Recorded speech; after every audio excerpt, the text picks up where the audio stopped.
As she walked past the planter, the millionaire froze when she saw her pendant. The same one she had given her daughter before disappearing many years ago.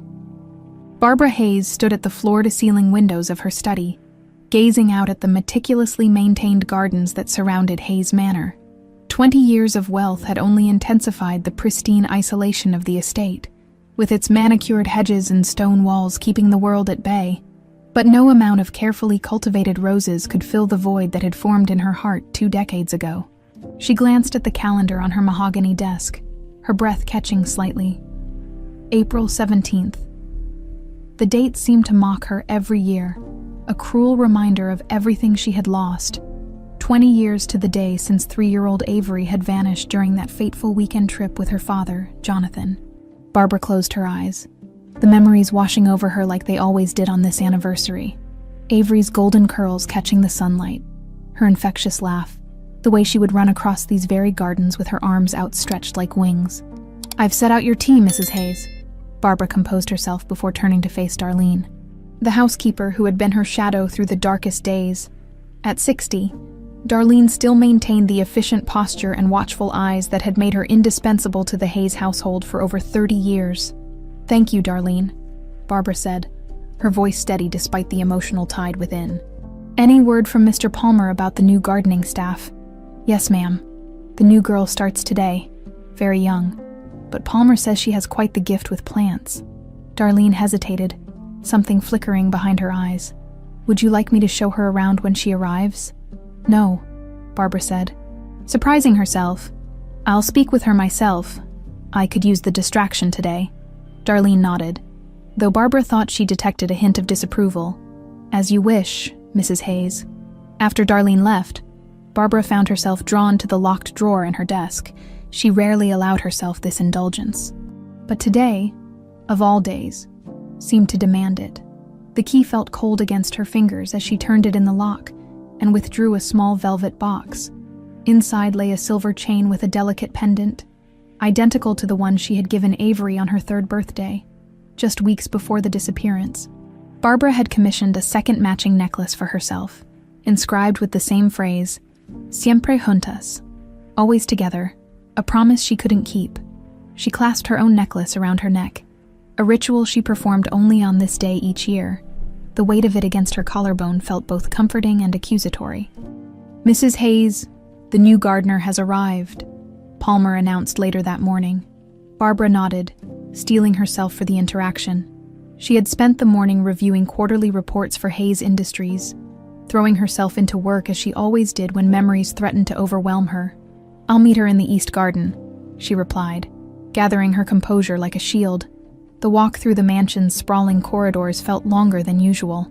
Barbara passed the closed door to what had been Avery's room, untouched for 2 decades, save for Darlene's careful dusting, even after the police investigation concluded. After Jonathan's body was recovered from the wreckage of his car days after Avery's disappearance, Barbara had never been able to pack away those tiny clothes, or the stuffed animals that still waited for a child who never returned. The East Garden was awash in spring sunshine when Barbara stepped outside. Palmer stood beside a young woman who couldn't have been more than 23, her dark blonde hair pulled back in a practical ponytail. She wore simple work clothes, jeans and a light blue t-shirt, and was kneeling beside one of the rose beds, examining the soil with practiced attention. "Miss Amber Sullivan." "Ma'am," Palmer said. "Just started with Sullivan's landscaping last month, but she's got quite the reputation already." The young woman stood, wiping her hands on her jeans before extending one to Barbara. "It's an honor to work on these gardens, Mrs. Hayes. They're legendary in landscaping circles." Barbara found herself disarmed by the direct, earnest gaze. "Thank you for coming on such short notice. Palmer tells me we're falling behind schedule with the spring planting. Nothing that can't be fixed," Amber replied with quiet confidence. "These roses need some special attention, but I can have them thriving again within a week." Barbara nodded, about to respond when something caught her eye.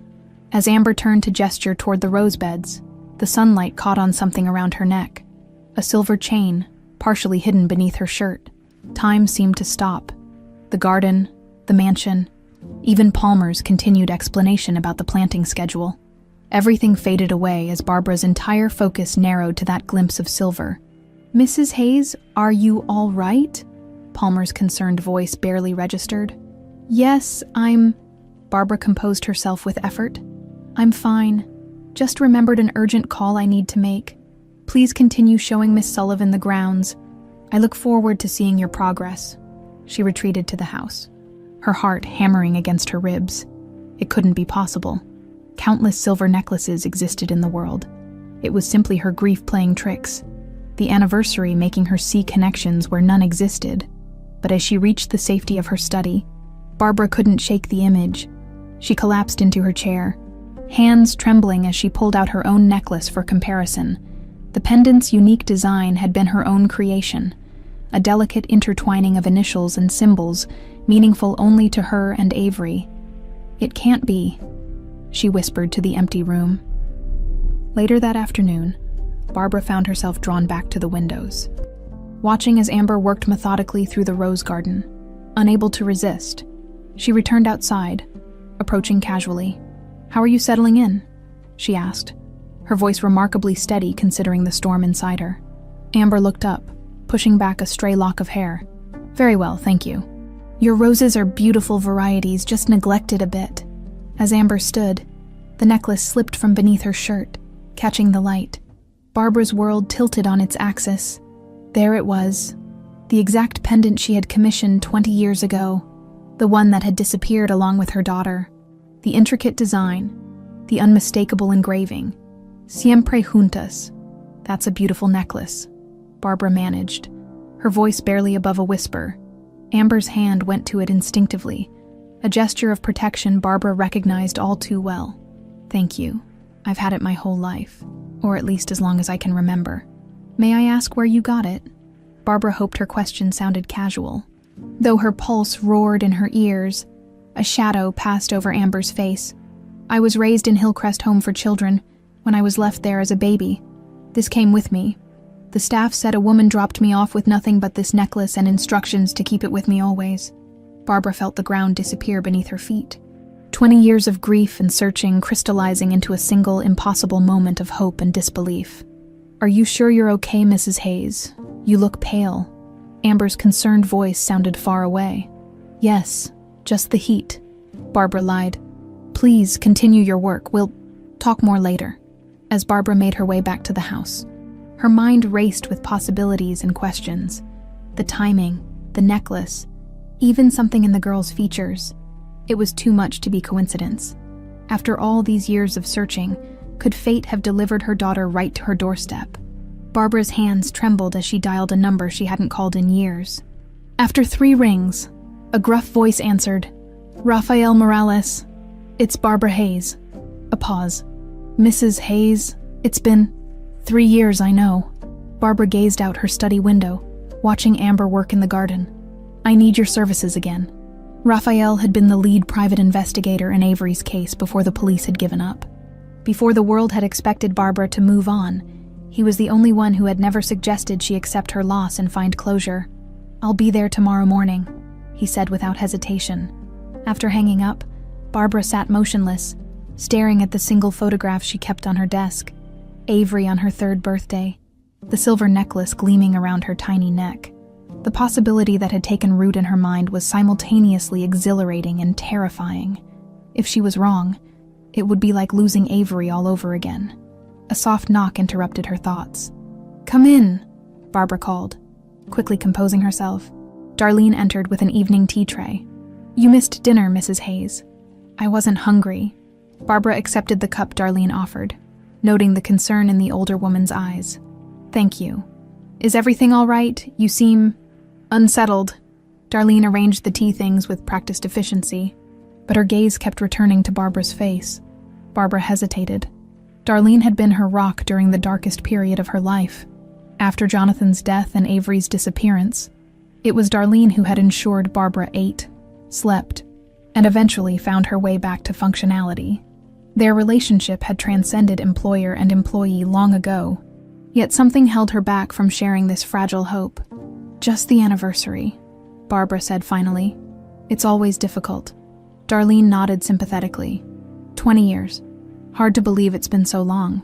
Yes, Barbara agreed, her fingers unconsciously finding the necklace beneath her blouse. Time hasn't made it any easier. Perhaps you should consider taking a trip this year, Darlene suggested. The French property has been vacant for months. A change of scenery might help. No, Barbara said, more sharply than she intended. I need to be here. For business. Darlene's expression shifted almost imperceptibly before settling back into concerned neutrality. Of course, the new garden project. Speaking of which, Barbara said, deliberately changing the subject. What do you think of the new gardener? Miss Sullivan. Darlene busied herself with rearranging the teacups. Palmer speaks highly of her skills, though she seems rather young for such a responsibility. I found her quite capable, Barbara replied, watching Darlene carefully. If you say so. Darlene's tone was light, but Barbara caught a hint of tension in her shoulders. Will there be anything else, Mrs. Hayes? No, thank you, Darlene. Good night.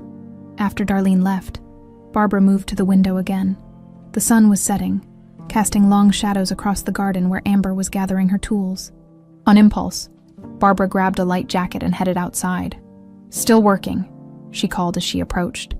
Amber looked up, pushing a strand of hair behind her ear, a gesture so hauntingly familiar that Barbara's chest tightened. Just finishing up, Amber replied. I wanted to get the soil samples before tomorrow.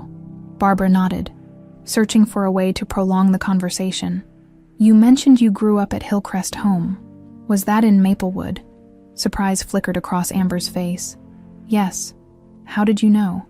I've donated to several children's homes in the region, Barbara explained, which was true, though her philanthropy had always been a thinly veiled excuse to search for Avery. How long were you there? Amber placed her tools in a canvas bag. My whole childhood. I was left there as an infant. Her tone was matter-of-fact, but Barbara detected the undertone of old pain. That must have been difficult. Amber shrugged. It could have been worse. The staff was kind enough.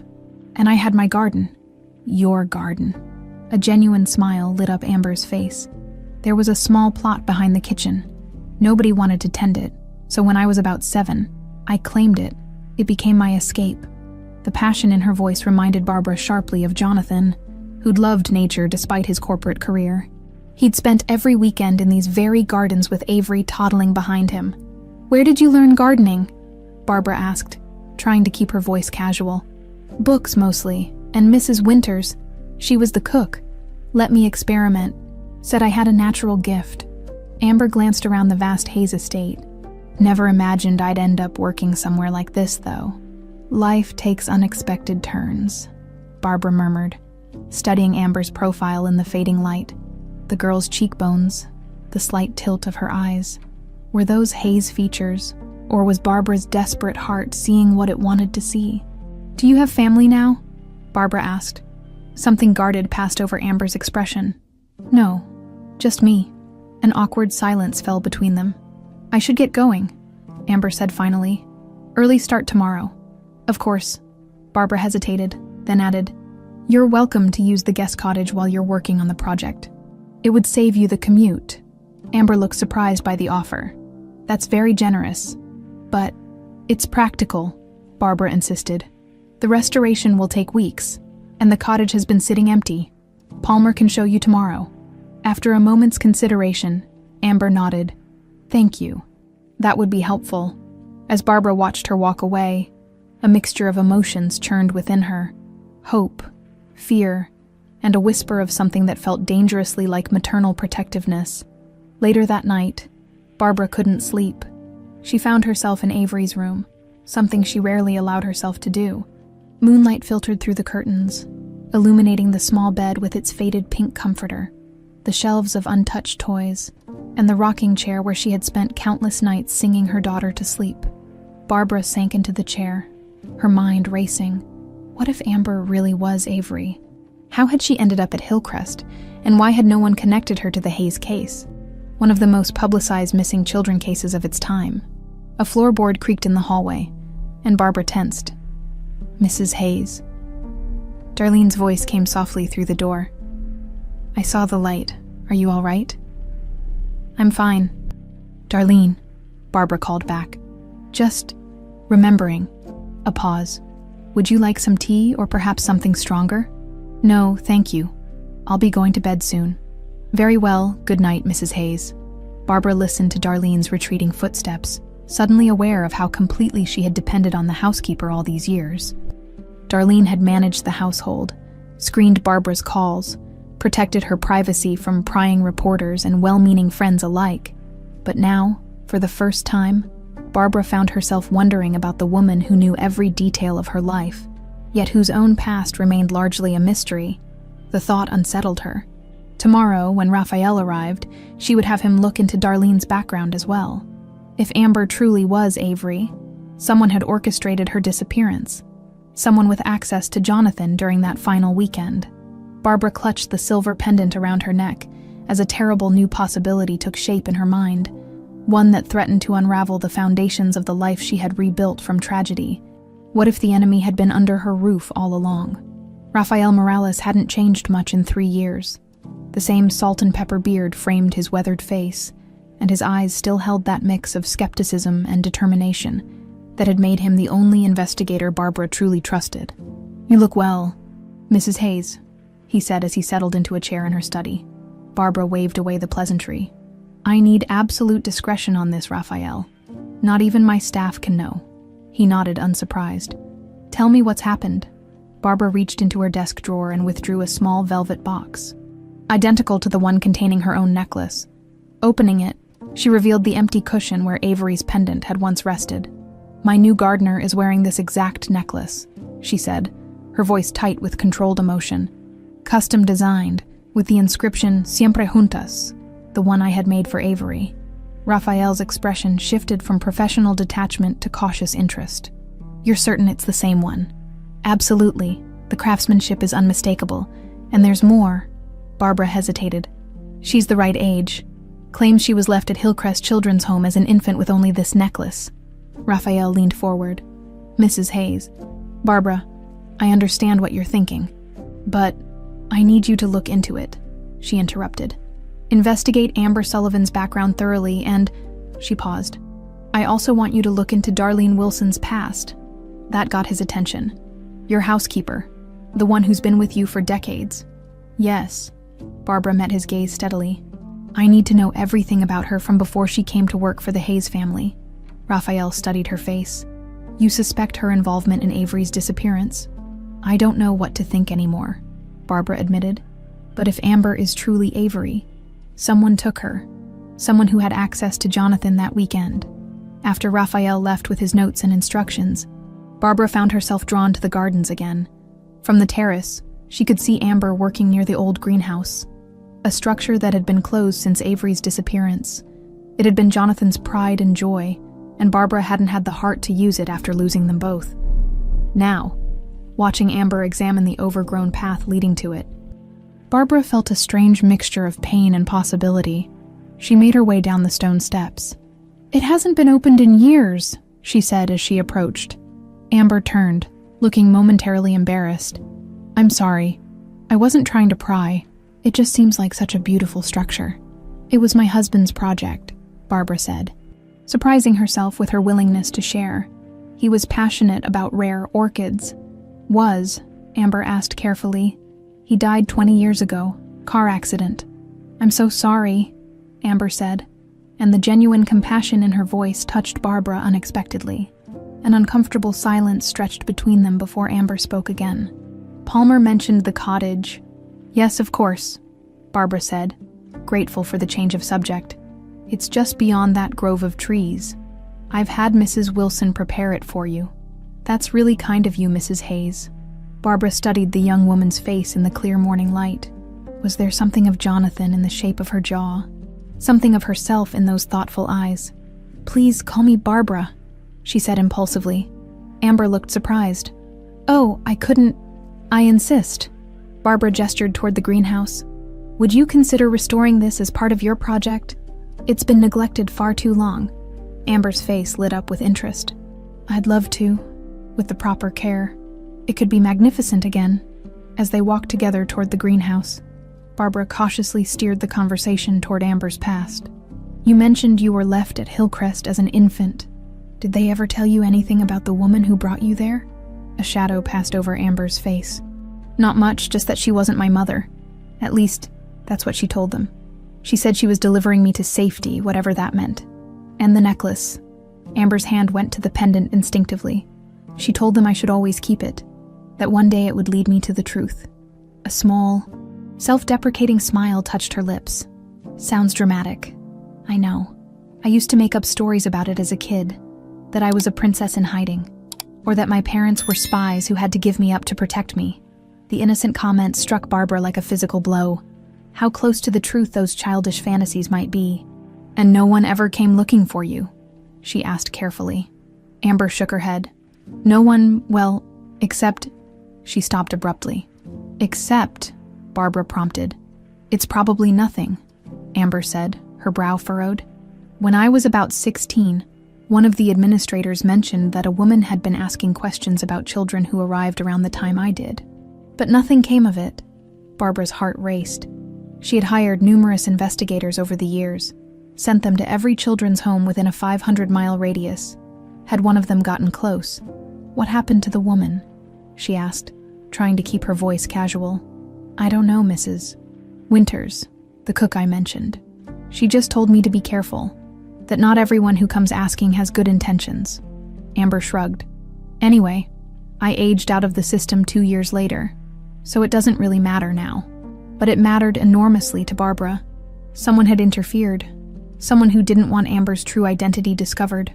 I've searched the grounds as you requested, Mrs. Hayes, Darlene reported later that afternoon. There's no sign of your mother's emerald brooch. Perhaps it was misplaced during the last charity event. Barbara nodded absently, the fabricated missing brooch far from her mind. She'd sent Darlene on the errand specifically to have a private moment at her computer. Thank you for looking. I'm sure it will turn up. Darlene lingered in the doorway. I noticed Miss Sullivan has moved into the cottage. Yes, it seemed practical given the scope of the project. Barbara kept her tone neutral. Of course. Darlene hesitated. If I may say so, Mrs. Hayes, you seem different today. Barbara raised an eyebrow. Different how? More animated. It's good to see. A smile softened Darlene's features. Though I worry about you spending so much time in the gardens in this heat. The fresh air does me good, Barbara replied. After Darlene left, Barbara turned back to her computer, where she'd been reviewing old news reports of Avery's disappearance. The media frenzy had been intense. The missing heiress to the Hayes fortune, the grieving mother, the tragic death of Jonathan Hayes days later. The conspiracy theories had run wild, from kidnapping for ransom to more sinister speculations. Barbara had given only one press conference, her grief still raw and overwhelming. Afterward, she had retreated completely, allowing her attorneys to handle all public statements. The photo of her clutching Avery's teddy bear, her face ravaged by tears, had become the defining image of the case, and through it all, Darlene had been at her side, shielding her from reporters, managing the household, becoming the one person Barbara could completely rely on. Until now, Barbara closed her eyes, the weight of suspicion sitting heavily on her chest. She desperately wanted to believe in the woman who had been her support system for 20 years. But the appearance of Amber, with Avery's necklace, changed everything. If she was right about Amber, she had to be wrong about Darlene, and that thought was almost as terrifying as never finding her daughter at all. Amber couldn't sleep. The cottage was beautiful, far more luxurious than anywhere she'd ever lived. But something about Hayes Manor unsettled her. She sat by the window, gazing at the main house looming in the moonlight, its windows like watchful eyes. The silver pendant felt unusually heavy against her skin tonight. She'd worn it every day of her life, this one constant through foster homes and temporary shelters before Hillcrest became her longest placement. The inscription, Siempre Juntas, had been a bitter irony for a child who had no one. Yet Mrs. Hayes, Barbara, had looked at it with such intensity, almost like recognition. A soft knock at the cottage door startled her from her thoughts. Checking her watch, 11:43 p.m. Amber hesitated before approaching the door. "Who is it?" she called. "It's Barbara. I apologize for the late hour." Amber opened the door to find her employer standing there, looking uncharacteristically uncertain. She wore casual clothes, probably the most casual Amber had seen her in, and carried a thick folder. "May I come in? There's something I'd like to discuss with you." "Of course." Amber stepped aside. Suddenly conscious of her own worn pajama pants and faded t-shirt, Barbara settled at the small dining table, her elegant posture incongruous with the rustic cottage furniture. She opened the folder but didn't immediately show its contents. "I've been thinking about the greenhouse," she said. "If you're serious about restoring it, I'd like to make it a centerpiece of the estate again, a complete renovation." Amber's professional interest was immediately piqued. "That would be amazing. The structure is sound despite the neglect. With the right care, it could be extraordinary." "That's what I hoped you'd say," Barbara smiled. But there was something guarded in her expression. "It would mean extending your contract, of course, perhaps for several months." "Several months." Amber blinked in surprise. Her current contract was for 3 weeks of landscaping work. "I'd adjust your compensation accordingly." Barbara named a figure that made Amber's eyes widen. "The project would be yours to design and execute, with as many assistants as you need." It was the kind of opportunity that came once in a career, the kind that could establish her reputation in high-end landscape design. Yet Amber hesitated, sensing there was more to the offer than professional appreciation of her skills. "That's incredibly generous," she said carefully. "But may I ask why me? I'm sure Sullivan's Landscaping has more experienced designers." Barbara's fingers traced the edge of the folder. "You have an intuitive understanding of these gardens and—" She hesitated. "I find your company refreshing." The compliment felt genuine, but incomplete. Amber sensed the older woman was holding something back. "What's in the folder?" Amber asked directly. Barbara's composure flickered. After a moment's hesitation, she opened it and slid a photograph across the table. Amber picked it up, confused. It showed a little girl, perhaps 3 years old. With blonde curls and a bright smile, she wore a pink dress and— Amber's breath caught. Around her neck hung a silver pendant identical to her own. "Who is this?" she asked, though a strange certainty was already forming in her mind. "My daughter, Avery," Barbara said quietly. "She disappeared 20 years ago. During a weekend trip with her father, 3 days later, he died in a car accident. Neither the police nor private investigators ever found a trace of her." The room seemed to tilt slightly as Amber looked from the photograph to Barbara's face, seeing now the shared features that time and circumstance had altered but not erased. "The necklace was custom-made," Barbara continued, her voice steady despite the emotion in her eyes. "There were only 2, one for her and one for me." She pulled her own pendant from beneath her blouse, identical to the one Amber had worn her entire life. "You think—" Amber couldn't finish the sentence, the implication too overwhelming. "I don't know what to think," Barbara admitted. "But I need to find out. That's the real reason I'm offering you the greenhouse project. It gives us time to investigate carefully, discreetly." Amber set the photograph down, her hand trembling slightly. "This is a lot to process. I understand. And I'm not asking you to accept anything without proof. I've engaged a private investigator to look into records from Hillcrest, to trace how you came to be there." Barbara's voice softened. "But I had to tell you. You deserve to know what I suspect." Amber stood, needing to move, to breathe. She walked to the window, gazing out at the gardens that suddenly represented so much more than a job. "All my life," she said finally, "I've wondered who I am, where I came from." She turned back to Barbara. "But I never imagined this." "I'm not expecting an answer about the project tonight," Barbara said. "Take time to think about it." Amber nodded, her mind racing with questions. "If what you suspect is true, what happened? Who would have taken me? That's what we need to discover." Barbara gathered the photograph back into the folder. "Someone close to our family, someone who had access and opportunity." The implication hung heavily in the air between them. "Your housekeeper," Amber said suddenly. "She watches me like she's afraid of me." Barbara's expression tightened. "Darlene has been with me for over 30 years. She helped raise Avery. She was my support system after." She trailed off, unable to complete the thought. "But yes, her behavior has made me question everything I thought I knew." As Barbara prepared to leave, she hesitated at the door. "Whatever you decide about the project, please be careful what you say around the house. If my suspicions are correct, we don't know who might have been involved." After Barbara left, Amber sat motionless, the weight of possibility pressing on her chest. She had imagined countless scenarios about her origins throughout her childhood, that her parents were unable to care for her, but loved her deeply, that they had died tragically, that they would someday return for her. Never had she imagined anything like this. She touched her pendant, the familiar shape suddenly foreign under her fingers. Had it really belonged to a toddler named Avery Hayes? Had it been meant to connect mother and daughter? Not mark an abandoned child. Dawn found Amber at the greenhouse, examining its bones with new eyes. The early morning light filtered through the dirty glass, illuminating the potential beneath the neglect. Weeds had pushed through cracked floor tiles, and climbing vines had claimed portions of the metal framework. But the structure itself remained sound. Like me, she thought, rooted in uncertain ground, but still standing. She heard footsteps and turned to see Palmer approaching with 2 cups of coffee. "Thought you might be out here," he said, offering her one. "Mrs. Hayes mentioned you might be taking on the greenhouse renovation." "I'm considering it," Amber replied.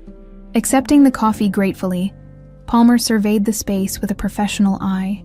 "It'll be a big job. Been closed up since before Miss Avery disappeared." Amber nearly choked on her coffee. "You were here then?" "Started as an apprentice under the previous groundskeeper." Palmer nodded. "Terrible business. That was nearly destroyed Mrs. Hayes." "What was she like?" Amber asked, then clarified. "Avery, Palmer's weathered face softened with memory. Bright little thing, always following her father around these gardens. Had her own tiny watering can." He sighed. "Mrs. Hayes couldn't bear to come near this greenhouse after losing them both. First time I've seen her show interest in it in 20 years. The information settled like stones in Amber's mind, building a foundation for a truth she was still struggling to accept. "Palmer," she said carefully, "if I take on this project, I'll need complete access to all the garden records, historical plantings, original greenhouse plans, everything." He nodded. "Most of it's in the garden office. Some might be in Mr. Hayes' old study, though. I'll have to ask Mrs. Wilson about those." Darlene Wilson. The name now carried ominous weight in Amber's mind. "Actually," she said, "I'd rather ask Barbara directly.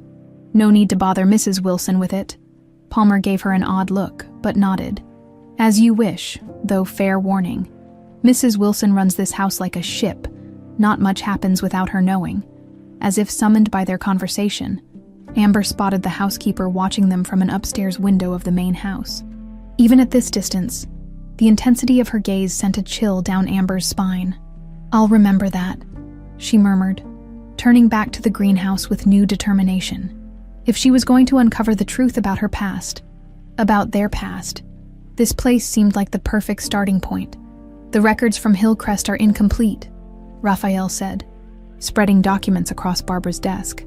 Conveniently so. It had been a week since Amber had agreed to the greenhouse project. 7 days of cautious conversations and lingering glances, of Barbara watching the young woman work and wondering if blood recognition was a real phenomenon, because something in her responded to Amber in a way that defied logical explanation. "What do you mean, incomplete?" Barbara asked, studying the photocopied pages. "Amber Sullivan's intake documentation exists, but it's missing key details. There's no record of who brought her in, just a note that she was surrendered by a non-relative. Her estimated age at arrival was around 10 months. Barbara did a quick mental calculation. That would be consistent with a child who disappeared at 3 years old and wasn't found for several months. Raphael nodded. The timing fits. But what's stranger is that the records show gaps in the months surrounding her arrival, almost as if someone went back later and removed certain files. Could it have been a computer error? Files corrupted over time. These would have been paper records in those days, Raphael said. Digitized only in the last decade. Barbara felt a chill. Someone physically removed evidence. It appears so. And there's more. Martin Wells, the administrator who would have processed Amber's arrival, died 3 years ago in a hit-and-run accident. Never solved. Barbara's hand went instinctively to her necklace. That can't be coincidence. There's rarely such a thing in my line of work. Raphael shuffled through more papers. Now, about Darlene Wilson. Her background checks out on the surface. Nursing school dropout. Service positions in several wealthy households before coming to work for your family. But I found something interesting in county records. He pushed a photocopy toward her. 32 years ago, She was admitted to a private hospital in Maplewood for 6 weeks. The records are sealed, but the timing... It would have been just before she started working for your family. A hospitalization. Barbara frowned. For what? Without access to her medical records, I can't be certain, but the hospital specialized in obstetrics and gynecology. The implication hung in the air between them. You think she was pregnant? Barbara said finally.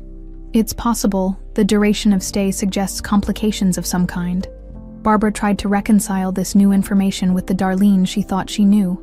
Efficient, controlled, unmarried, and seemingly devoted to the Hayes family. Had she been pregnant before coming to work as their housekeeper? If so, what had happened to the child?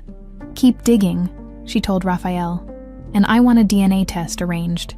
Discreetly. Raphael nodded. I've already prepared for that possibility. A simple cheek swab from both you and the girl would be sufficient. Her name is Amber. Barbara corrected him automatically, then caught herself. She was getting emotionally involved, perhaps dangerously so, before having any concrete proof. After Raphael left, Barbara found herself drawn to the greenhouse where Amber had been working. The transformation was already evident. Debris cleared away, broken glass replaced, the framework power washed and prepped for fresh paint. Amber had hired 2 assistants from Sullivan's Landscaping, but she was doing much of the work herself. Barbara paused at the entrance, watching as Amber carefully labeled seedling trays, the focused expression on her face, the methodical precision of her movements. They reminded Barbara painfully of Jonathan. It's coming along nicely, she said, stepping inside. Amber looked up with a smile that warmed something long frozen in Barbara's chest. The original design was brilliant. We're keeping the Victorian framework but updating the environmental controls. She gestured to sketches spread across a workbench. I hope you don't mind, but I found some of your husband's original plans in the garden office. I don't mind at all. Barbara moved closer to examine the drawings. Jonathan would be pleased to see his vision restored. A comfortable silence fell between them as they stood side by side studying the plans. Barbara was acutely aware of how natural it felt. This quiet companionship that asked nothing but gave everything. I've been thinking about what you told me, Amber said finally. About who I might be. Barbara looked at her carefully. And I want to know the truth. Amber's fingers went to her necklace, a gesture Barbara recognized as her own. I've scheduled a DNA test. A friend from college works at a lab in the city. She can process it confidentially. Relief and apprehension warred in Barbara's chest. When? Tomorrow. Amber met her gaze steadily. I took one of your water glasses from the kitchen. I hope you don't mind. Barbara blinked in surprise, then smiled despite herself. Resourceful. I learned early to take initiative when something matters. Amber's expression grew serious. But I need you to understand something. Even if the test is positive, even if I am Avery, I can't just become your daughter overnight. I'm still Amber. I have 20 years of life and memories that don't include you. The blunt honesty stung, but Barbara appreciated it. I understand. I'm not expecting to pick up where we left off. What are you expecting? It was a fair question, one Barbara had been asking herself for days. The chance to know you, she said finally. The opportunity to explain what happened, when we discover it ourselves. Beyond that, whatever you're comfortable with. Amber nodded, seeming satisfied with the answer. One more thing. If we're really going to investigate this, I need to know everything about the days surrounding my Avery's disappearance. Who was present? Who had access? What exactly happened? Of course, Barbara hesitated. Some of it is painful to revisit. I'm sure it is, Amber said, her voice softening. But if someone in this house took your daughter, we need to understand why, and we need to be very careful about who we trust. Darlene Wilson had overseen the Hayes household for 30 years with unfailing efficiency. Nothing escaped her notice. Not a speck of dust on the banister, not a wilting flower in the arrangements she refreshed daily, and certainly not the changing dynamic between Mrs. Hayes and the gardener as she moved methodically through the main house, adjusting cushions and straightening picture frames. Her mind cataloged the recent disturbances to the carefully maintained order of their lives. Mrs. Hayes's renewed interest in the greenhouse, the private investigators' visits. Oh yes, she knew about those, though they thought they were being discreet.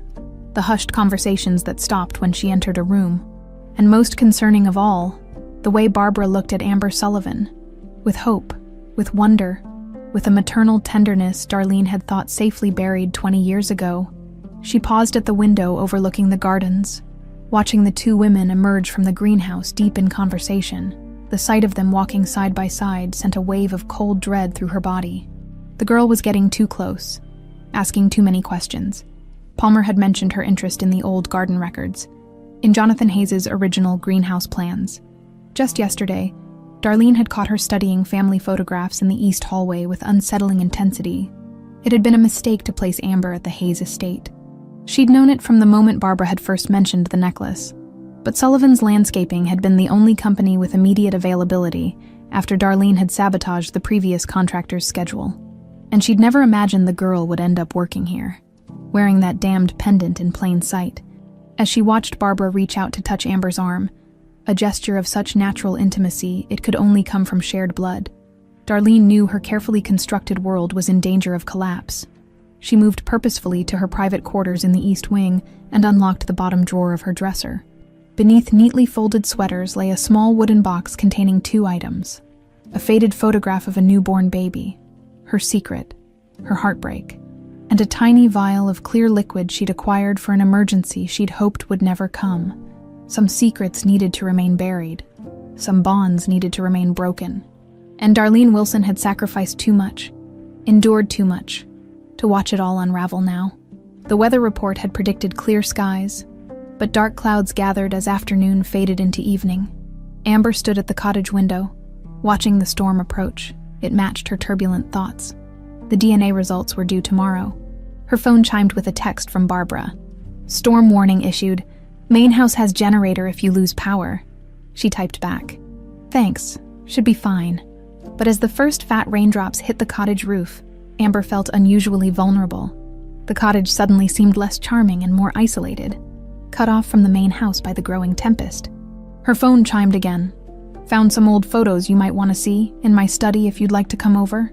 Amber hesitated only briefly before grabbing a raincoat. The short walk to the main house became an adventure in itself. Wind whipped rain sideways, and lightning split the sky in jagged bursts that illuminated the grounds in stark relief. By the time she reached the side entrance Barbara had directed her to use, Amber was soaked despite her coat. "Good heavens," Barbara said, meeting her at the door. "I didn't expect you to come in this downpour. I would have sent the car." "I don't mind a little rain," Amber said, though she was shivering. Barbara led her upstairs, past the formal rooms Amber had never entered. "You should change into something dry. I'll find you something to wear." Minutes later, wrapped in borrowed clothes that felt strangely familiar against her skin, Amber joined Barbara in a cozy study. A fire crackled in the hearth, and several photo albums lay open on a table. "I've been looking through old memories," Barbara explained, pouring tea from a silver pot. "Things I haven't allowed myself to revisit in years." Amber accepted the tea gratefully, its warmth seeping into her cold hands. "What made you decide to look now?" "Hope," Barbara said simply. She gestured to the albums. "These are from Avery's early years, I thought. Regardless of what the DNA test shows, you might be curious." Amber nodded, unable to deny her fascination.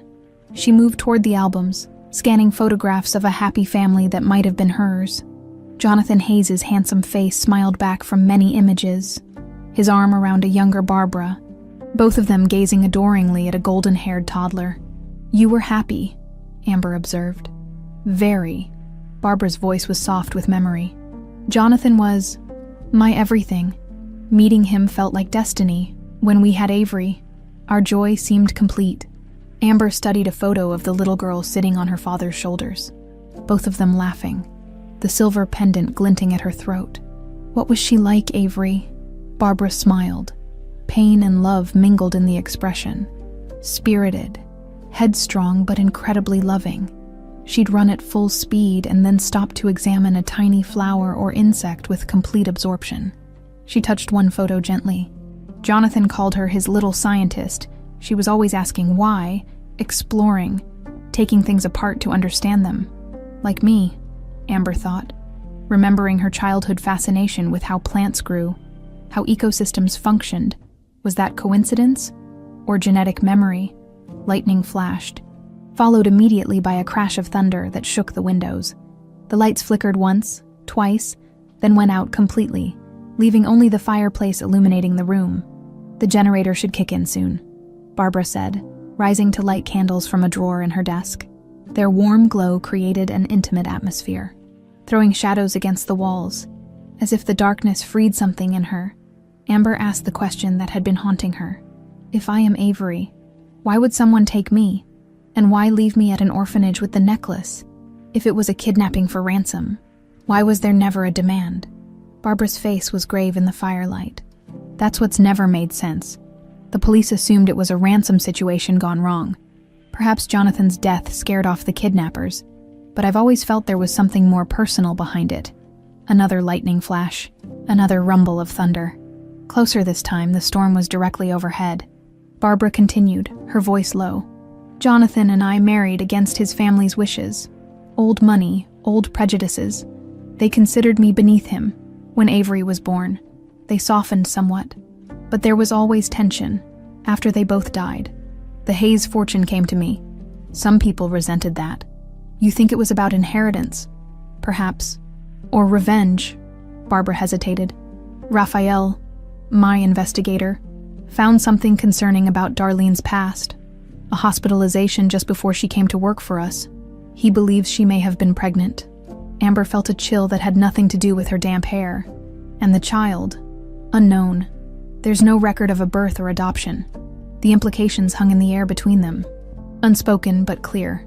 The silence was broken by the sound of a door closing somewhere in the dark house. Mrs. Hayes? Darlene's voice called from the hallway. Are you all right? The generator should start any moment. Barbara and Amber exchanged a look, charged with new suspicion. In my study. Darlene, Barbara called back. Miss Sullivan got caught in the storm. We're fine with the fire. Darlene appeared in the doorway, her figure silhouetted against the darkness of the hall. If she was surprised to find Amber there, wearing Barbara's clothes, she didn't show it. I've set out emergency lanterns downstairs, she said. Shall I bring one up? That would be helpful, thank you.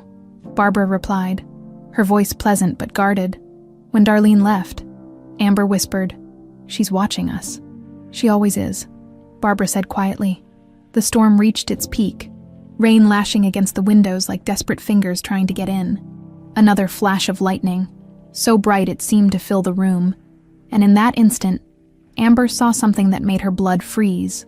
On Barbara's desk, momentarily illuminated, lay a file folder with her name on it. Not Amber Sullivan, but Avery Hayes. She moved toward it without thinking, drawn by the magnetic pull of identity. Barbara, she said, her voice barely audible over the storm. What is this? Barbara followed her gaze, her expression unreadable in the dim light. The police file on Avery's disappearance. Raphael brought it yesterday. With trembling hands, Amber opened the folder. Crime scene photographs, interview transcripts, timelines, the clinical documentation of a tragedy, and there, beneath it all, a photocopy of a handwritten note. She is safe. She will remain so, only if you stop searching. This is the price of your betrayal. There was a note. Amber looked up, stunned. You never mentioned a note. It was delivered 2 days after Avery disappeared, Barbara said, her voice tight. The police thought it might be from the kidnappers, but no ransom demand ever came. Eventually, they decided it was a cruel hoax, someone taking advantage of the publicity. But you didn't believe that. No. The handwriting, Barbara hesitated. I could never prove it, but I always thought it looked like my mother-in-law's. Lightning flashed again, accompanied by a thunderclap so loud it seemed to shake the foundation of the house. In that moment, as if the storm itself had orchestrated it, the lights flickered back on, revealing Darlene standing in the doorway, her face a mask of frozen horror as she stared at the open police file. The lantern in her hand dropped to the floor with a crash. Darlene! Barbara rose, alarmed, but the housekeeper's eyes were fixed on Amber, on the pendant visible at her throat, on her face illuminated clearly now in the sudden electric light. A strangled sound escaped her lips, recognition, shock, or something darker. You, she whispered. It's really you. And in that moment, As three women stared at each other across a chasm of secrets and lost years, the power went out again, plunging them into darkness split only by the fire's uncertain glow and the intermittent lightning of the raging storm. "What do you mean? It's really you?"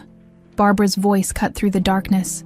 Sharp as a blade, Darlene seemed to gather herself, composure returning even as the broken lantern spilled oil across the hardwood floor. "Forgive me. I was startled. Miss Sullivan resembles someone I once knew." "Who?" Amber pressed, heart hammering against her ribs. Before Darlene could answer, the backup generator finally engaged.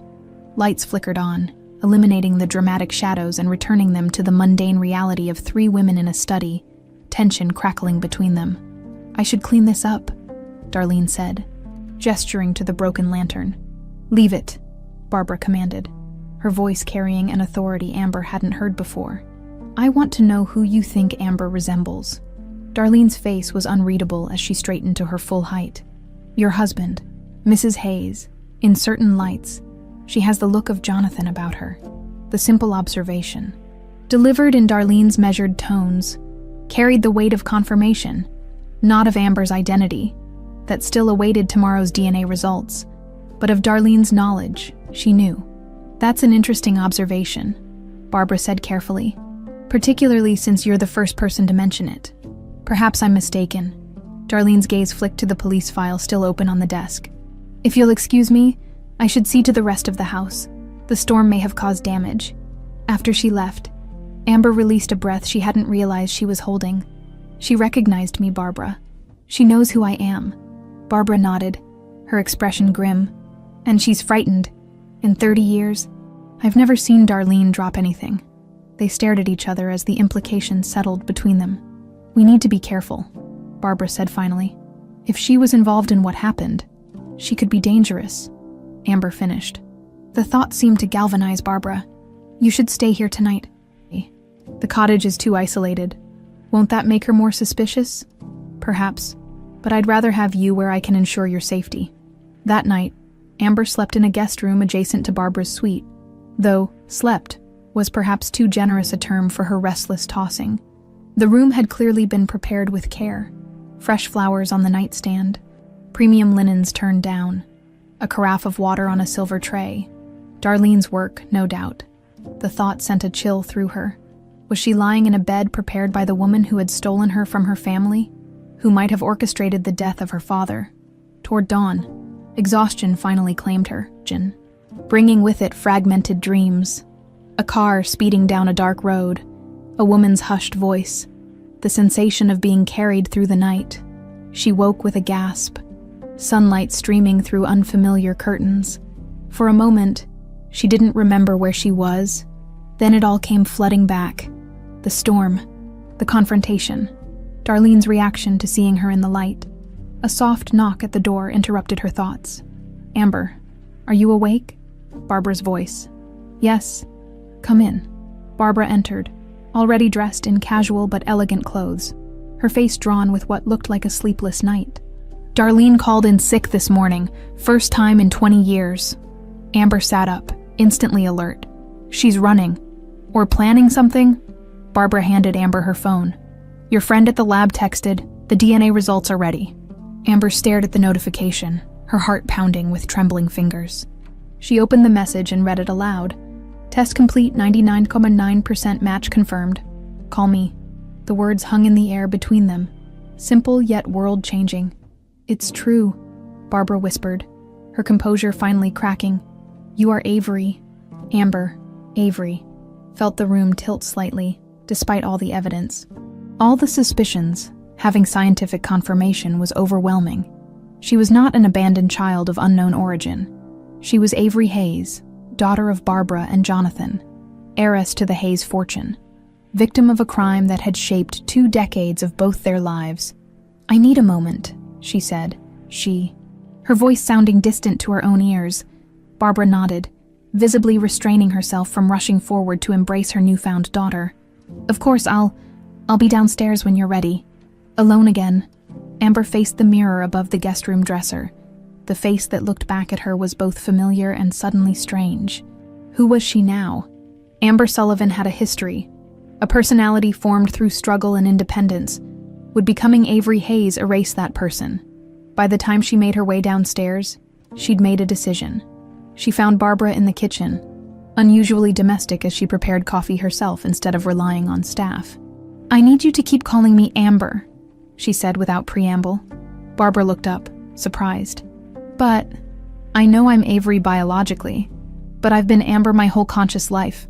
I can't just switch identities overnight." She softened her tone, seeing the flash of hurt in Barbara's eyes. "I'm not rejecting you or the truth. I just need time to integrate this new reality with the person I already am." After a moment, Barbara nodded. "I understand, Amber, it is. For now." They sat at the kitchen island, the coffee forgotten as they grappled with their new reality. "What happens next?" Amber asked. "We need to understand exactly what happened 20 years ago." "And why?" Barbara's expression hardened. "Darlene's sudden illness is suspicious. Raphael is looking for her now. If she took me, why leave the necklace with me? Why place me where I might eventually be found? Perhaps she couldn't bring herself to completely sever the connection," Barbara suggested. "Or maybe leaving you with the necklace was a form of twisted kindness, giving you a link to your true identity, even if she thought I'd never find you." The kitchen phone rang, startling them both. Barbara answered, her expression shifting from surprise to concern as she listened. "When?" she demanded. "Is he all right?" After a few more moments, she hung up, her face pale. "That was the police. Someone broke into Raphael's office last night. His files were ransacked and his computer was stolen. He's in the hospital, concussion and a broken arm." "Darlene," Amber said with certainty. "She must have panicked after seeing your reaction to the police file. She knew we were close to the truth. We need to find her." Barbara was already pulling out her phone. "I'm calling the police." "Wait," Amber said, a thought occurring to her. "If she's still in the area, there's one place she might go first." "Where?" "The greenhouse. That's where all this started. Where you first noticed my necklace. And it's where I've been keeping the records I found about your husband's work." Understanding dawned in Barbara's eyes. If there's evidence there connecting her to what happened, they moved together toward the door, united in purpose despite the storm of emotions still swirling between them as they stepped outside. Amber noticed something that made her blood run cold. A fresh pot of tea sat on the counter behind them, still steaming, untouched, prepared by staff who supposedly weren't present today. Someone was in the house, watching, waiting. "Barbara," she whispered, nodding toward the tea. Barbara followed her gaze, her face draining of color. Without a word, they changed direction, moving quietly toward the front door instead. As they reached the foyer, a sound from above made them freeze. The unmistakable creak of the old floorboard outside Barbara's study. Darlene hadn't fled at all. She was still here, searching for something. And now they were trapped between the housekeeper upstairs and whoever had prepared that tea in the kitchen. Silently, Barbara pointed toward a small side door. The service entrance. Their only chance was to get to the greenhouse before they were discovered. As they slipped outside into the bright morning sunlight, the contrast between the beautiful day and the darkness they'd uncovered couldn't have been more stark. The path to the greenhouse had never seemed so long, or so dangerous. They ran across the lawn toward the greenhouse, the morning dew soaking their shoes. Behind them, Hayes Manor stood silent and threatening. No longer a home, but a fortress of secrets. "What are we looking for exactly?" Barbara asked as they reached the greenhouse door. "Jonathan's journals," Amber replied, fumbling with the keys. "I found them hidden in a compartment under one of the workbenches. I was going to tell you once I'd reviewed them myself." Inside, the greenhouse was warm and humid. The newly installed glass panels capturing the morning sunlight. Despite the renovation being only half complete, life had already returned. Seedlings in trays, small ferns unfurling, the promise of renewal everywhere. Amber moved purposefully to the far corner where an antique Victorian workbench stood against the wall. She crouched down, feeling underneath until her fingers found a small latch. With a click, a hidden drawer slid open. "How did you find this?" Barbara asked, amazed. "I recognized the design from furniture at Hillcrest. One of the staff there had a similar desk with a secret compartment." Amber pulled out a stack of leather-bound journals. "I found these 3 days ago. Jonathan documented everything about his work here, but also about his personal life. Barbara took one of the journals with trembling hands, recognizing her husband's neat, precise handwriting. Jonathan always kept records. It drove me crazy sometimes, his insistence on documenting every detail. That thoroughness might finally give us answers, Amber said, flipping through another journal. I've only skimmed through parts, but there are entries that mention tensions with staff, particularly Darlene, Barbara finished, having found a relevant page. She read aloud. It continues to insert herself into family matters beyond her role. Today, she suggested A wasn't getting proper nutrition under B's care. Ridiculous. B is an excellent mother, despite D's insinuations. Beginning to think hiring her was a mistake, despite Maich's recommendation. Amber questioned. Margaret Hayes, Jonathan's mother. Barbara's expression darkened. She never approved of me. Thought Jonathan had married beneath him. There's more, Amber said, finding a page she'd marked. It was caught in my study again. Claims she was dusting, but the cabinet with family documents was open. When confronted, she became defensive. Must discuss with B about reducing her access to family spaces. Barbara looked up, realization dawning. She was spying for Margaret.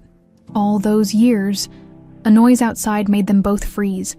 Through the glass walls, they saw a figure moving quickly toward the greenhouse. Palmer, the groundskeeper, his usual unhurried demeanor replaced by urgent purpose. Mrs. Hayes, he called as he burst through the door. The East Wing is on fire. I've called the fire department, but it's spreading fast. Barbara staggered back in shock. The East Wing. That's where all the family records are kept. The archives. The safe with important documents. Darlene, Amber said with certainty. She's destroying evidence. They rushed outside to see smoke billowing from one section of the sprawling mansion. As they watched in horror, flames became visible through the windows of the upper floor. We need to call the police, Barbara said, reaching for her phone. No signal, she realized after a moment, staring at her phone in frustration. Palmer shook his head. Landlines are down too. Storm must have damaged the lines. And cell service has been spotty since. I'll drive into town, he offered. Get help faster than waiting. As Palmer hurried toward the garage, Barbara turned to Amber. We need to secure these journals. They're our only evidence. There's my car, Amber suggested, pointing to where her modest sedan was parked near the cottage. But before they could move, a figure stepped out from behind a large rhododendron. Going somewhere? Darlene asked, her usually immaculate appearance disheveled, her eyes wild with an emotion neither woman could identify. In her hand was a small revolver, pointed steadily at them. Darlene, Barbara gasped. What have you done? What needed to be done? The housekeeper replied, her voice eerily calm despite her appearance. The past needs to stay buried, Barbara. I warned Margaret years ago that this day might come. Margaret. Barbara's confusion was evident. What does she have to do with this? Everything. Darlene gestured with the gun toward the greenhouse. Inside. Both of you. They had no choice but to comply.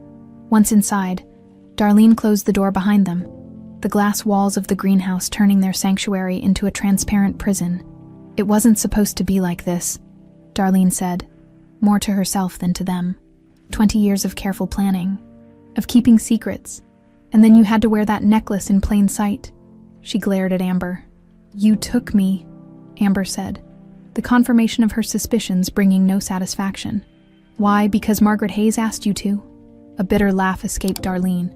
Margaret Hayes would never dirty her hands directly, but she made it clear what needed to happen. That you needed to disappear. That Barbara needed to be separated from the Hayes fortune. But why? Barbara demanded, her voice breaking. What possible reason could she have for taking my child? Because of what you did to me. Darlene's composure cracked. Raw pain bleeding through. Because you took my child first. The accusation hung in the air. Incomprehensible. What are you talking about? Barbara asked. I never. Not you directly, the Hayes family. Their precious reputation. Darlene's hand trembled slightly, but the gun remained pointed at them. I was young, naive, working as a maid in the Hayes summer home. Richard Hayes, Jonathan's father. He took an interest in me, made promises. Understanding began to dawn on Barbara's face as Darlene continued. When I got pregnant, Margaret handled it, paid medical bills for private care, arranged an early delivery, but my baby wasn't premature.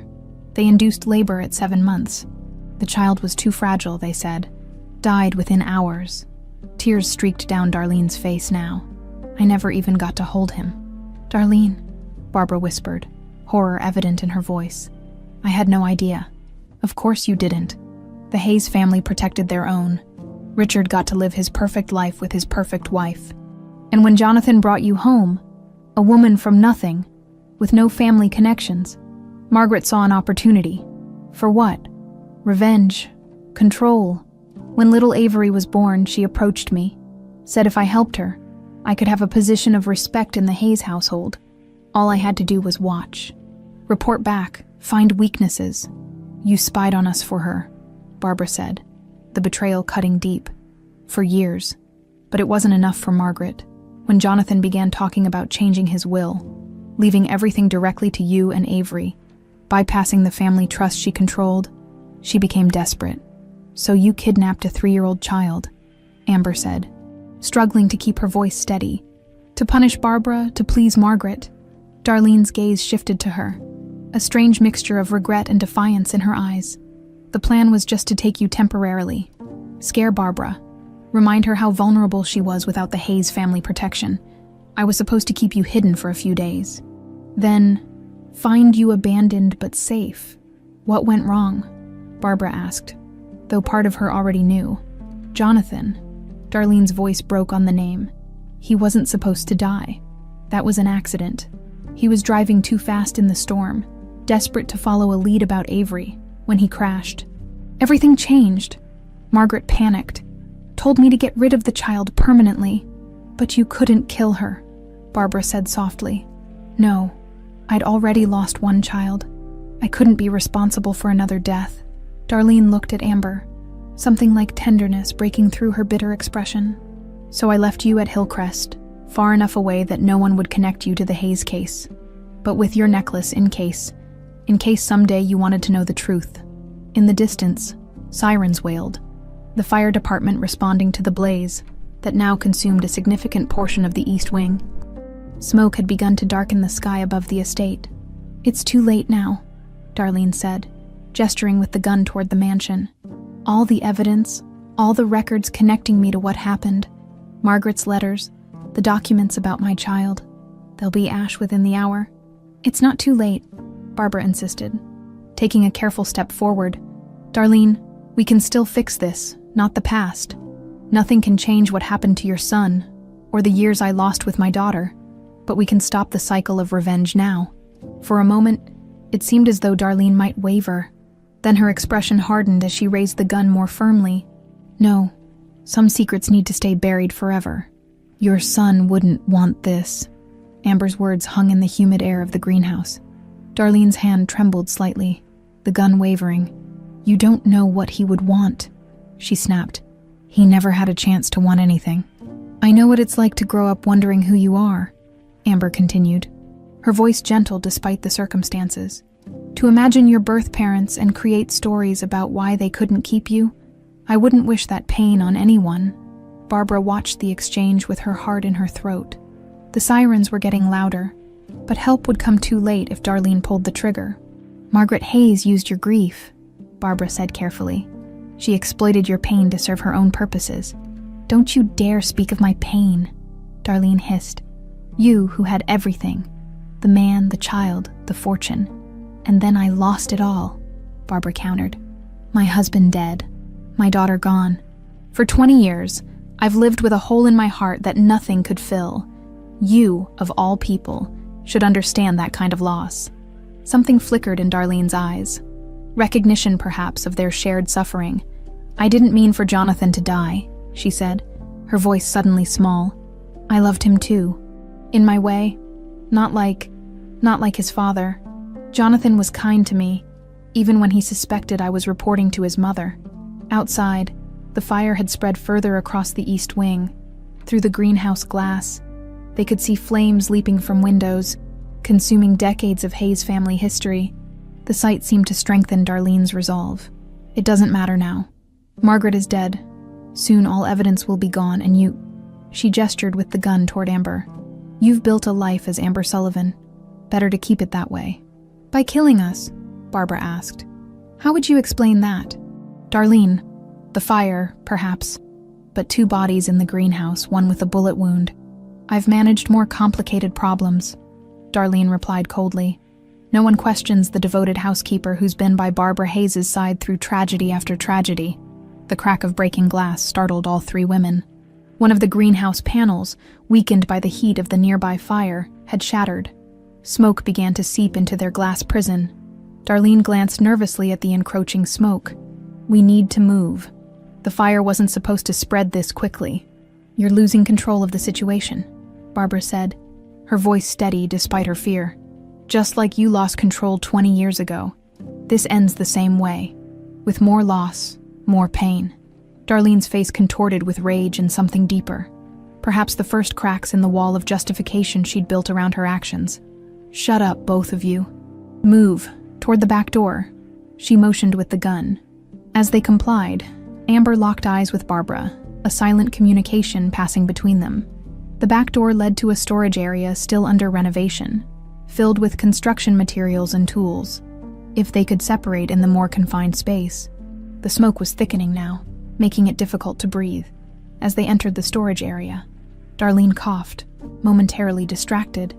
In that instant, Amber grabbed a bag of potting soil from a nearby shelf and flung it at the housekeeper. The bag burst open, showering Darlene with dirt. She fired blindly, the bullet embedding itself in a wooden beam as Barbara lunged forward, tackling the older woman to the ground. The gun skittered across the floor. Amber dove for it, but Darlene was surprisingly strong. She shoved Barbara aside and scrambled toward the weapon. In the confusion, a shelf of chemicals and fertilizers toppled over, glass bottles shattering. The pungent smell of gardening chemicals filled the air, mixing with the smoke that now poured in from multiple broken panels. "The fire's too close," Barbara shouted. "We need to get out, all of us." But Darlene had reached the gun again, rising to her feet, face streaked with dirt and sweat. She aimed it at Barbara. "It should have been you," she said, her voice breaking. "You should have lost everything, not me." "Darlene, please," Barbara begged.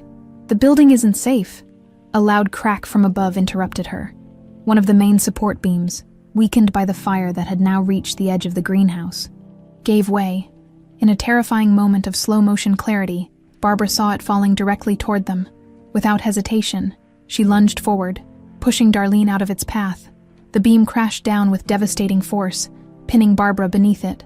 "Barbara!" Amber screamed, rushing to her side. Darlene stood frozen, the gun still in her hand but now hanging limply at her side. She stared in disbelief at Barbara, who had just saved her life despite everything. "Help me," Amber pleaded, trying desperately to lift the beam. "It's too heavy." The smoke was becoming unbearable. The fire had breached the greenhouse fully now, flames consuming the beautiful plants and careful restoration work. Soon, the entire structure would be engulfed. To Amber's astonishment, Darlene tucked the gun into her waistband and moved to help. Together, they managed to shift the beam just enough for Amber to pull Barbara free. Barbara moaned in pain, blood seeping through her shirt where the beam had struck her. "We need to get her out," Amber said, coughing as the smoke thickened. Darlene nodded, momentarily united in purpose, each taking one of Barbara's arms. They half-carried, half-dragged her toward the main greenhouse door, the only exit not yet blocked by flames. Outside, chaos reigned. Fire trucks had arrived, firefighters battling the blaze that had consumed nearly half the mansion. Paramedics attended to Palmer, who appeared to have suffered smoke inhalation. Police cars blocked the driveway, officers establishing a perimeter as they emerged from the smoke-filled greenhouse. Dragging Barbara between them, a shout went up. Paramedics rushed forward, taking Barbara onto a stretcher as they whisked her toward an ambulance. Amber tried to follow, but a firm hand on her arm stopped her. Darlene stood there, the gun once again visible at her waistband. "It's not over," she said quietly. "It is over," Amber insisted. "Look around you, Darlene. The police are here. The evidence might be burning, but you've already confessed to both of us. And who will believe you? The word of a gardener claiming to be the long-lost Hayes heiress." The DNA test confirms who I am, Amber said. And Jonathan's journals survived. They're still in the greenhouse, hidden in that compartment. They document your connection to Margaret, your suspicious behavior. Uncertainty flickered across Darlene's face. But more than that, Amber continued, her voice softening, I understand your pain. What the Hayes family did to you was unforgivable. Taking me was wrong. But I understand the broken place it came from. Darlene's composure finally cracked, tears streaming down her soot-stained face. I never wanted to hurt you. I just wanted them to suffer like I suffered. And did it heal anything? Did it bring your son back? Darlene shook her head, a lifetime of bitterness and grief finally overwhelming her. The gun slipped from her waistband as her knees gave way, and she crumpled to the ground, sobbing. Amber kicked the weapon away and knelt beside the broken woman who had stolen her childhood, yet, in her damaged way, had tried to preserve her life. Your son would want you to find peace, she said gently. Not this. Never this.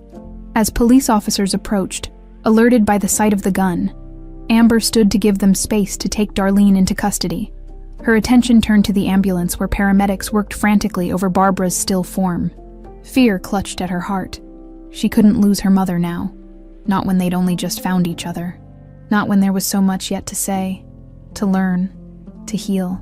Please, she whispered, the prayer of a child who had grown up without knowing she was loved. Please don't take her from me again. The hospital corridor seemed endless. Amber paced outside the emergency room, still wearing clothes stained with dirt and ash. 3 hours had passed since the ambulance had rushed Barbara to Memorial Hospital, and no one would tell her anything. Family only, the nurse had said firmly when Amber tried to get information. Are you a relative? The question had struck her like a physical blow. Yes, she was family. Barbara's daughter, confirmed by DNA, but she had no way to prove it. No identification as Avery Hayes. No legal claim to the relationship that had been stolen from them both. She's my mother, Amber had replied. The words strange yet right on her tongue. But it's complicated. The nurse's sympathetic but skeptical look had said it all. In the eyes of the world, she was still just Amber Sullivan, a gardener employed by the wealthy Mrs. Hayes. Rafael Morales found her there, his arm in a cast, a bandage above his eye where his attacker had struck him. How is she? He asked, lowering himself carefully into a chair. I don't know. They won't tell me anything. Amber's voice broke with frustration. It's ridiculous. I'm her daughter, but I can't even find out if she's going to be okay. Rafael nodded grimly. I've called her attorney. He's on his way with documentation that should help. He paused. Darlene, in police custody. Police. She confessed everything. To me, to Barbara, and finally to the police. Amber sank into the chair beside him. She was used by Margaret Hayes, manipulated through her grief over a child the Hayes family took from her. Cycles of pain, Rafael observed quietly, creating more victims. The arrival of James Parker. Barbara's attorney finally granted Amber access to information. Barbara had suffered 2 broken ribs, a punctured lung, and a concussion, but she was stable and would recover. The flood of relief made Amber's knees weak. She's asking for you, the doctor informed her. She's been quite insistent. Despite her injuries, Barbara was alert when Amber entered the hospital room. Monitors beeped steadily. IV lines ran into her arm, but her eyes were clear and focused. Amber, she whispered, reaching out with her unbandaged hand. Amber took it, feeling the fragility of the bones beneath the skin. The warmth that confirmed life continued.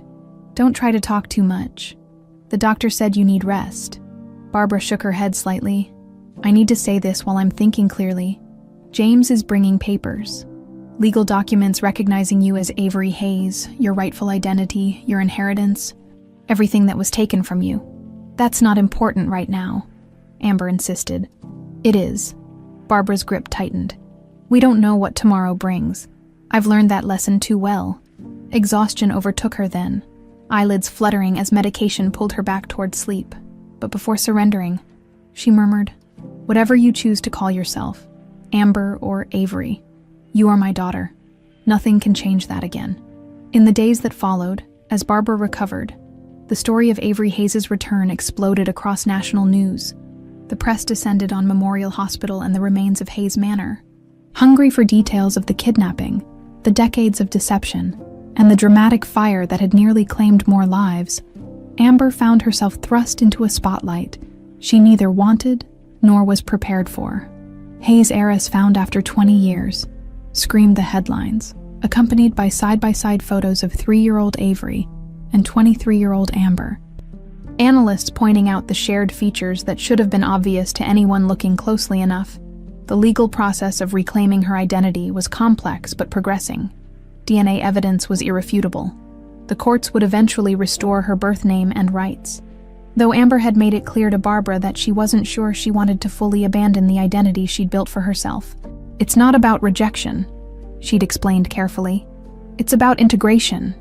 I can't just erase Amber Sullivan. Her experiences shaped who I am."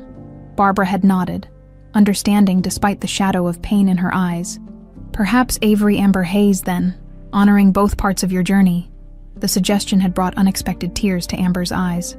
2 weeks after the fire, they returned to Hayes Manor, or what remained of it. The East Wing was completely destroyed, along with countless family heirlooms and documents. The main house had suffered smoke and water damage but was structurally sound. The cottage where Amber had briefly stayed was untouched, as was the partially restored greenhouse. Though its glass panels had shattered from the heat, they stood together on the gravel driveway, surveying the damage. "We'll rebuild," Barbara said simply. "Where will you stay in the meantime?" "The Hayes family has a property in the city. I've avoided it for years. Too many memories of formal dinners with Margaret and Richard." Barbara's expression was wry. "Seems fitting to reclaim it now. And what about all of this?" Amber gestured to the grounds, the damaged buildings, the estate that represented the Hayes legacy. "That depends on you," Barbara said carefully.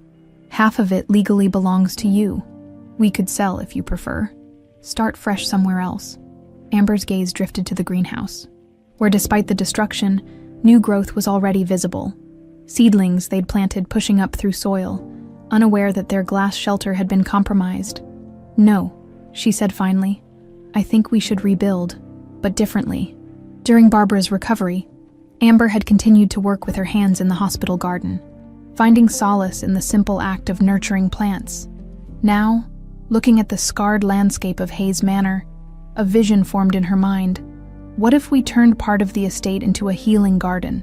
she suggested. "A place for people who've experienced trauma or loss, a place where broken things can grow again." The idea seemed to resonate with Barbara. Jonathan would have loved that. As they walked the grounds together, mother and daughter separated for 20 years, but finding their way back to each other, plans began to take shape. The damaged greenhouse would be fully restored, becoming the centerpiece of a new purpose for Hayes Manor. "There's something else you should know," Barbara said, as they reached the edge of what had once been a formal rose garden. The police found diaries in Darlene's quarters, personal journals she kept for decades. Amber tensed, unsure if she wanted to hear more about the woman who had orchestrated so much pain. "Most of it confirms what she told us," Barbara continued. "Her affair with Richard Hayes, the pregnancy, how Margaret manipulated her grief. But there's one entry that—" She paused, struggling to find the words. "Darlene had a son, Amber, a son who didn't die as she was told." The revelation hung in the air between them. Margaret arranged a private adoption through connections in Europe. Darlene's baby survived, and may still be out there somewhere. "Does she know?" Amber asked, thinking of the broken woman now awaiting trial. "Yes, the police told her yesterday." Barbara's expression was complex, compassion warring with the residual anger at what Darlene had done. In her statement, she said knowing her child might be alive is both the greatest gift and the cruelest punishment. Amber understood that paradox all too well. Life was full of such contradictions. The pain of loss intertwined with the joy of discovery, endings that became beginnings, destruction that cleared space for creation. As the sun began to set over Hayes Manor, casting long shadows across the damaged landscape, Amber reached for the silver pendant she still wore daily. The inscription caught the fading light. "Siempre juntas." Barbara noticed the gesture and touched her own matching necklace. After a moment's hesitation, she unclasped it and held it out. "This belongs to you too," she said softly. Both pieces were always meant to be together. Amber took it, feeling the weight of its history in her palm.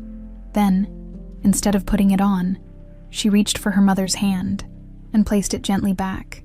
"Keep it," she said. "As long as we're both wearing one, the promise is kept."